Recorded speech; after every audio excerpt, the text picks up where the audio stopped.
উনি অবজারভেশনে আছেন এই মুহূর্তে। আমার মনে হয় এই মুহূর্তে উনি স্থিতিশীল, এই কথাটা বলাই ভালো। আমরা আশা করছি খুব তাড়াতাড়ি উনি এখান থেকে ছাড়া পাবেন। কিন্তু যা মনে হলো তাও কমসে কম ওনাকে 10 দিন তো এখানে থাকতে হবে। ডাক্তারবাবুর সাথে কথা বলে আমার সেটা মনে হয়েছে। কারণ প্যানক্রিয়াটাইটিস যে ধরনের রোগ আপনারা জানেন, তো স্বাভাবিক তার জন্য একটু লম্বা ট্রিটমেন্ট হয়, তো স্বাভাবিকভাবে ওনাকে কিছুদিন থাকতে হবে। বলছি যে আজকে মুখ্যমন্ত্রী মমতা বন্দ্যোপাধ্যায় আপনার নাম নেন, তবে কটাক্ষ করে বলেছেন যে বিজয় একজন হাফ প্যান্ট পরা মিনিস্টার রয়েছেন, যিনি আমার পাড়ায় এসেছিলেন, আমার বাড়ির সামনে অসভ্যতা করে দিয়েছেন।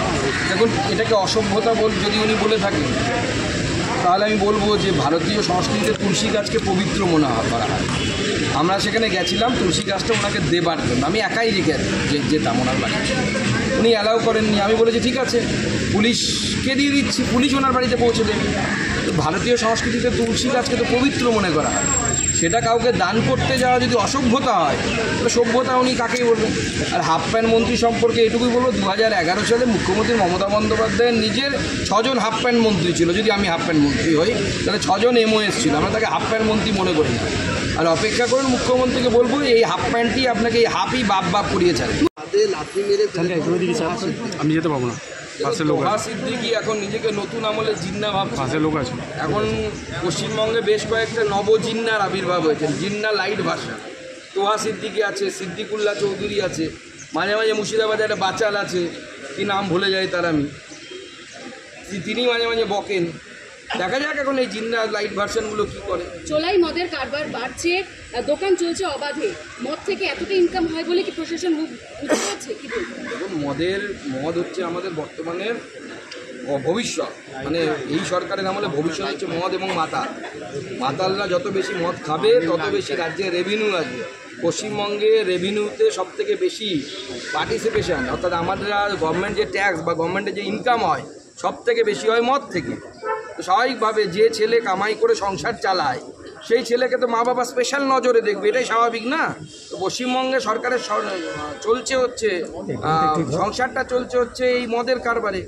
মদ না খেলে পরে হবে না, সরকার রেভিনিউ পাবে না। সেজন্য তো আমাদের মতো লোকের উপর মুখ্যমন্ত্রীর এত রাগ। আমি মদ খাই না বলে, আমি মদ খেতাম, মুখ্যমন্ত্রী খুব ভালো লাগতো সুকান্ত।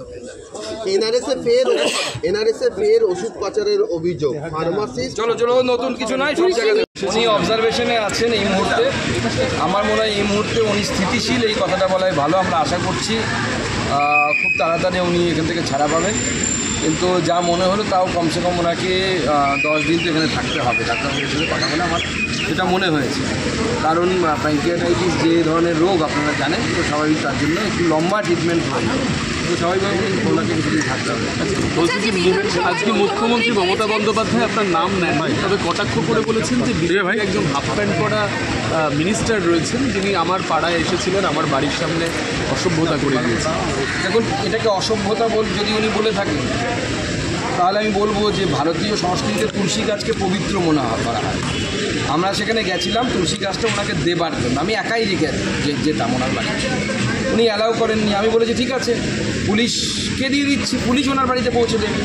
তো ভারতীয় সংস্কৃতিতে তুলসী গাছকে তো পবিত্র মনে করা হয়, সেটা কাউকে দান করতে যাওয়া যদি অসভ্যতা হয়, তাহলে সভ্যতা উনি কাকেই বলবেন। আর হাফ প্যান্ট মন্ত্রী সম্পর্কে এটুকুই বলবো, 2011 সালে মুখ্যমন্ত্রী মমতা বন্দ্যোপাধ্যায়ের নিজের 6 জন হাফ প্যান্ট মন্ত্রী ছিল। যদি আমি হাফ প্যান্ট মন্ত্রী হই, তাহলে 6 জন এমওএস ছিল। আমরা তাকে হাফ প্যান্ট মন্ত্রী মনে করি না। আর অপেক্ষা করুন, মুখ্যমন্ত্রীকে বলবো এই হাফ প্যান্টই আপনাকে এই হাফই বাপ করিয়েছেন। আমাদের ভিডিও ভালো লাগলে লাইক এবং শেয়ার করুন। কমেন্ট সেকশনে গিয়ে জানান আপনাদের মতামত। আরও ভিডিও পেতে আমাদের চ্যানেল সাবস্ক্রাইব করুন এবং প্রতি মুহূর্তে খবরের আপডেট পেতে প্রেস করুন বেল আইকন।